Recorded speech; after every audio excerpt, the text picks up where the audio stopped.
Ever since the Xbox 360, the Xbox controller has been my go-to for playing games. And throughout the years, I've been through the Xbox 360 controller all the way up to the X and S controller, which launched not too long ago.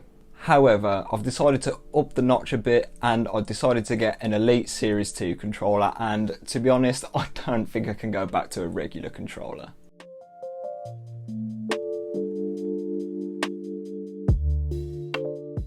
The Elite Series 2 is the most advanced controller ever made by Microsoft. It offers a massive range of customizability and really high build quality as well. It is the ultimate controller for both Xbox and PC gamers, as this Microsoft, Xbox and Windows ecosystem is pretty great right now. And this controller is the most likely candidate to give you a luxury and premium feel gaming experience, whether you're playing on PC or Xbox.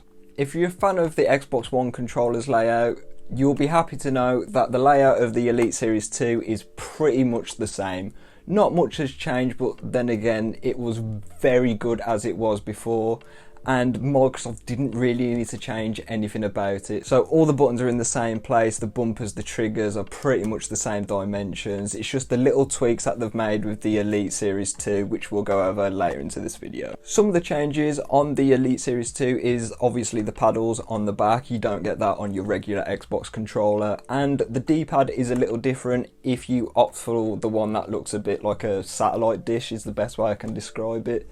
However, other than that, not a lot has changed in terms of layout. Customization is where the Elite controller shines. There is so much you can do to this controller to make it truly yours. You can change out the sticks, so I like to have a long one on the right stick, which lets you have them finer movements for when you're playing first person shooters, and I like to have a more of a flat stick for the left one, and that one just helps me out a bit while I'm moving around and when I'm playing racing games like F1. You can also change the strength or the stiffness of the sticks, so if them stiffer, they go back into the center point a lot firmer and them harder to move with your thumb.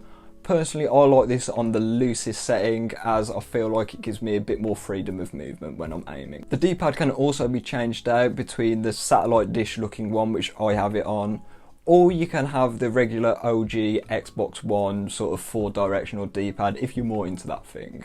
You can also add paddles to the rear, which is basically the main reason why a lot of people buy the Elite controller. I have 3 on the back because I hold the controller in a weird way. However, 3 paddles on the back is better than none. There are also hair triggers on this thing, and they come in 3 different variants. You have the full regular Xbox controller, which gives you the full angle, and you have one down the middle which is a bit tighter than the regular trigger, and then you also have the hair trigger, which is basically a digital input. It does not go down a lot at all, and this is customizable on each side, so each trigger you can have different variables of how much you want to press it down and stuff like that. So when I'm playing racing games, I have the hair triggers completely off, but when I'm playing shooters, I have them all the way turned up, so it's just less travel time and you can win more gunfights that way. Also, there are 3 onboard memory profiles. I've tested this out. It works between my Xbox and my PC, and it's stored in memory on the controller. There are 3 different memory profiles, so I've got one for Battlefield, which is a game I play a lot, and I've also got a different one for F1, and you can assign different buttons to the paddles, different response curves to the sticks and stuff like that. There's a lot you can do under the Xbox Accessories app. And speaking of the Xbox Accessories app, this is where you change a lot of the settings with the Elite controller. There's a lot of settings to change, like the response curve of the sticks, what buttons are assigned to the paddles, and you can even assign a shift function to one of the paddles, which when pressed, you can assign a different button to the paddles and other buttons on the controller. The Elite Series 2 really does feel like a premium controller, and to be fair, it should do, considering it costs almost 3 times the price of a regular Xbox controller. It's got an all rubberized finish, so there's no plastic on the outside of the controller at all. It's a nice rubberized finish, and it's got some nice rubber grips around the outside as well, which deal very well with them sweaty palms for them really sweaty gaming sessions.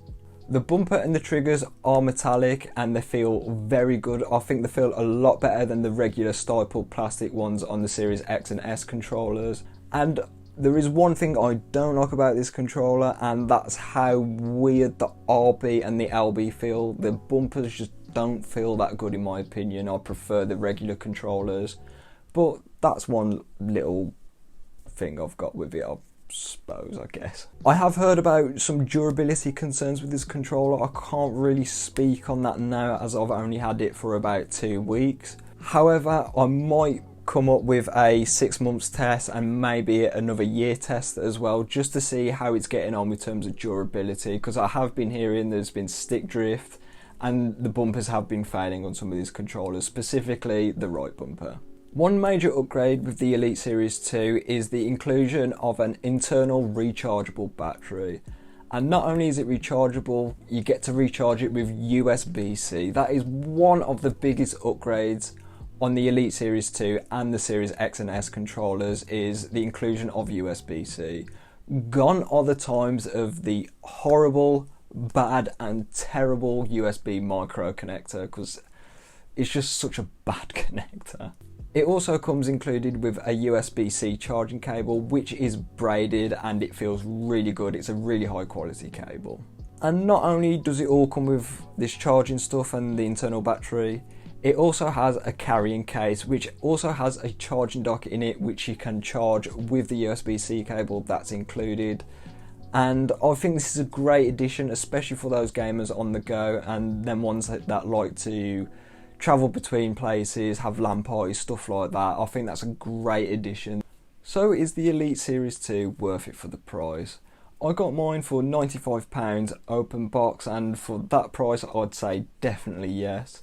However, in the UK it usually retails for around £130 to £140, and even then, especially if you're a competitive player and you like to play a lot of your first person shooters and a lot of your especially fighting games as well, I'd say it's still worth it for that price. If you can get the most out of it, use the extra features, stuff like that, I would say the Elite controller is definitely worth it for around £130. I would wait until it goes into like a sale or something like that on Amazon. I wouldn't pay the full, I think it's £160, the actual recommended retail price is. I wouldn't pay that much for it. I'd wait until it goes down in price a tiny bit. So with all that said, I'm going to leave it here. So if you like the video, like it and stay subscribed for more tech content, and I'll see you in the next one.